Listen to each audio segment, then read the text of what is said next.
So first of all, it's a war crime if you push them out. Now, the Israeli officials are saying, no, this is kind of a travel agency.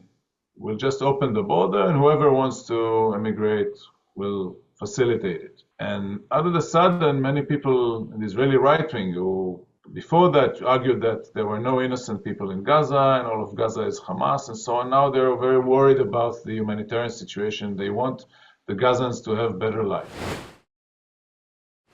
One of the terms that you used was the resortification of Gaza. And I think it was when the King of Jordan was visiting the White House that Donald Trump suggested that Jordan and Egypt, among others, take all of the people, all of the Palestinians as refugees and essentially clear out Gaza and rebuild it as a resort community of the sort that he evidently admires. Yeah. And what sort of reception did that get? You mentioned that there are a lot of people in Israel who like the idea of getting Gazans out of Gaza, but this seems to be, if these are the plans of the United States in terms of its relationship with regional changes in the regional future, how does that look from Israel's point of view practically, not just, well, gee, it would be great, but? Practically and morally, it's a very, very bad idea. First of all, driving out people from their homes, even those who have declared the refugees after 1948 and live in UN-managed refugee camps, or have lived, because now they're all relocated in tent cities,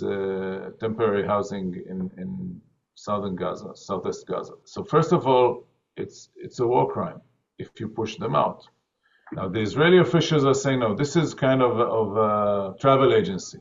We'll just open the border, and whoever wants to immigrate will facilitate it. And out of the sudden, many people in the Israeli right wing who before that argued that there were no innocent people in Gaza and all of Gaza is Hamas and so on, now they're very worried about the humanitarian situation. They want the Gazans to have better life. That's from the moral and legal point of view. To call the Israeli reserves and send these people to invade Gaza again in order to drive people out, even if it's just convincing them by force to go out, and they sign some pledge that they do it voluntarily. That's a very big problem. But even to those who care less about morals and legality, you have practical issues. To Jordan and Egypt, an influx of 2 million Palestinians from Gaza, led by Hamas, a very radical Islamic group, regardless of its fight against Israel and its anti-Zionist stance. It also has very strong links with the Muslim Brotherhood in Egypt and with other Islamist groups in Jordan. It's a risk to the stability of these governments. And these are the most important peace partners of Israel for decades, very important strategic partners of Israel for decades. Why threaten them with an influx of refugees?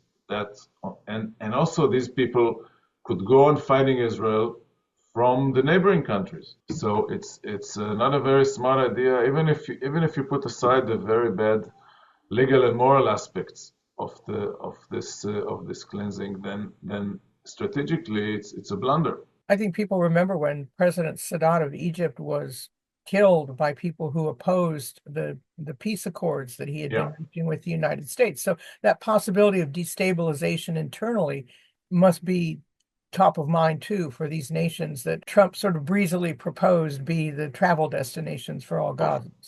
Of course, and especially for Jordan, where you have the majority of the population has been since 1948 composed of Palestinian refugees and their descendants, and there's always a very delicate balance of power between the Hashemite regime and the Palestinian majority in the country, and you don't want to destabilize it. And again, there are those people in the Israeli right wing who have argued for ages that given that demography, Jordan is Palestine, so the Palestinians should be driven out to Jordan, have a state there.